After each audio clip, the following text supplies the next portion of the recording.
हाँ, मैं नरेश अग्रवाल बोल रहा हूँ। जी नरेश अग्रवाल जी, आप कैसे हैं? First class.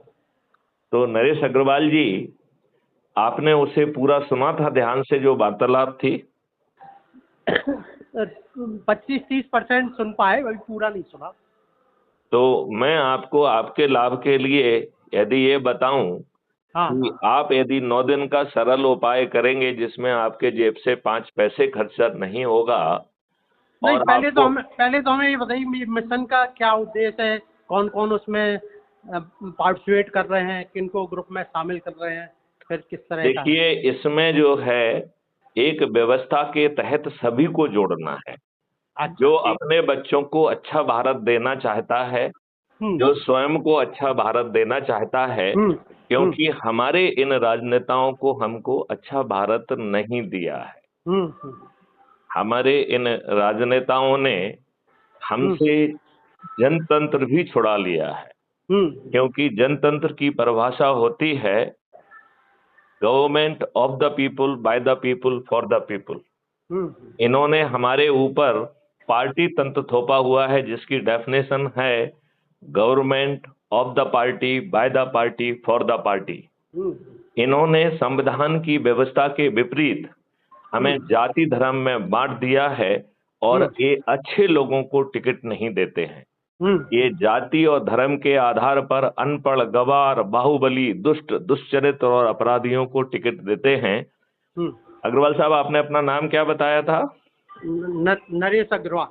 तो नरेश अग्रवाल जी, इस बात से आप सहमत हैं कि नहीं, ये आप पार्ट हैं? आप जो जो बोल रहे हैं वो सामने है, सही है। तो आपको ये मालूम है क्या कि जो अभी 2024 का पार्लियामेंट का समापन हुआ है, हम्म इसमें 44% मेंबर हम्म ऑफ पार्लियामेंट आपराधिक रिकॉर्ड के थे और हम्म उनमें से लगभग 30%, 29% एग्जैक्ट है, लगभग 30% जघन्य अपराधों के अपराधी थे। हम्म हत्या, डकैती, लूट, किडनैपिंग, बलात्कार।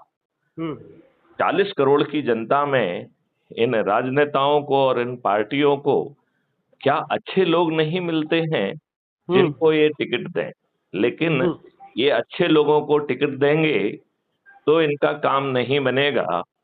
ये हम्म दुष्टों को टिकट देंगे तो वो पैसे के आधार पर, भय के आधार पर, दुष्टता के आधार पर आपको डरा कर या खरीद कर वो हम्म जीतेंगे और आपके ऊपर काबिज हो जाएंगे।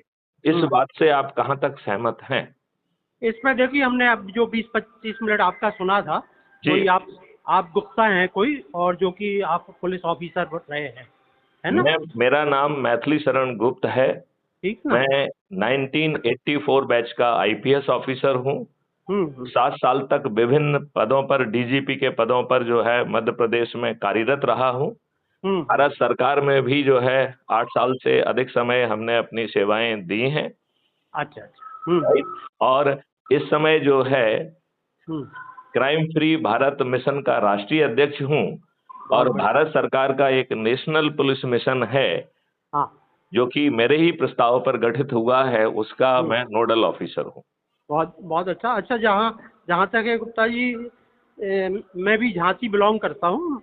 जी और सतीश गुप्ता जो खादी ग्रामोद्योग बोर्ड में है, जी। तो हम लोग 79 में यहाँ पे ग्रेजुएशन किए थे, ओके। बीसीसी से, जी है ना? तो झांसी से हम भी बिलोंग करते हैं, और हम भी कई जगह रह के अभी बॉम्बे, कानपुर, लखनऊ, दिल्ली, और बैंक में रहा। मैं बैंक ऑफ बड़ौदा में रीजनल मैनेजर।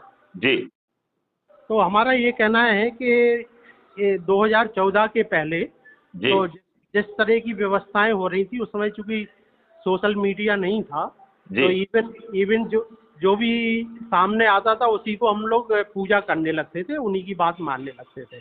जी चाहे उसमें गांधी जी हो, चाहे उसमें नेहरू जी हो, चाहे जी कोई भी जी व्यवस्था। जी लेकिन अब निकल के जो आ रहा है, तो उसमें निकल के आ रहा है कि हम लोग जो गांधी जी को इतना बड़ा परमपिता बोलते रहे, वो हम्म, वो सब चीजें छदम थी, सब गलत था। जी ठीक है ना? तो हम जी। तो इस विचारधारा के हैं, लेकिन ये भी विचारधारा है हमारी कि हम्म 2014 के बाद अभी 10 साल में कि हम्म। हमारे सामने एक ऐसा नेतृत्व आया है जो जी। हम लोगों को कहीं ना कहीं बीइंग हिंदू बीइंग सनातनी हम लोगों का सिर ऊंचा करता है।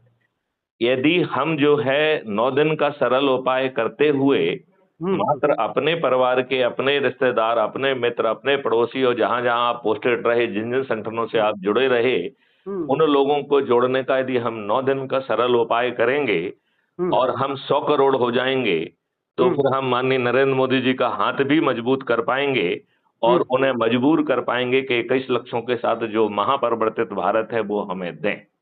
हाँ, जो तो आजादी के 75 साल के बाद भी हमारे ऊपर 1857 की क्रांति को कुचलने के लिए जो व्यवस्था स्थापित की गई थी, वह आज भी हमारे ऊपर थुपी हुई है और प्रशासन में बैठे हुए लोग लाट साहब के तहत पेश नहीं आते हैं। नहीं, पहले सुनिए गुप्ता जी, जो प्रशासन है, क्योंकि हम लोग भी उसी प्रशासन के अंग रहे हैं, हम लोग भी कहीं ना कहीं पॉलिसी होल्डर रहे हैं, चाहे हम आप बीइंग एक पुलिस डिपार्टमेंट हो, चाहे हम फाइनेंस। नरेश जी, मैं आपको 10 मिनट बाद दोबारा फोन लगा के इस चर्चा को आगे बढ़ाऊंगा और हम विस्तार से आपके सभी पॉइंट को एड्रेस करेंगे। नहीं, एड्रेस नहीं, दो बात आपने अच्छी कही, किसी भी तरह मतलब उन्हें मजबूर भी करना है और मजबूत भी करना है।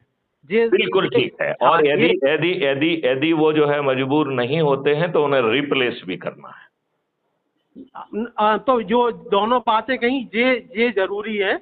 और अदरवाइज क्या है कि हम लोग फिर वही 10 लोग इकट्ठे हो गए, सबकी अपनी अपनी विशेषताएं होती हैं और बोलते हैं कि इसमें ये व्यवस्था नहीं हो पाती, इसमें ये व्यवस्था नहीं हो पाती, और हम लोग टूट जाते हैं। तो वो इस मुद्दे पे हम लोग अभी 10-15 मिनट बाद दोबारा बात करेंगे। ठीक है ना? जय हिंद, जय भारत, वंदे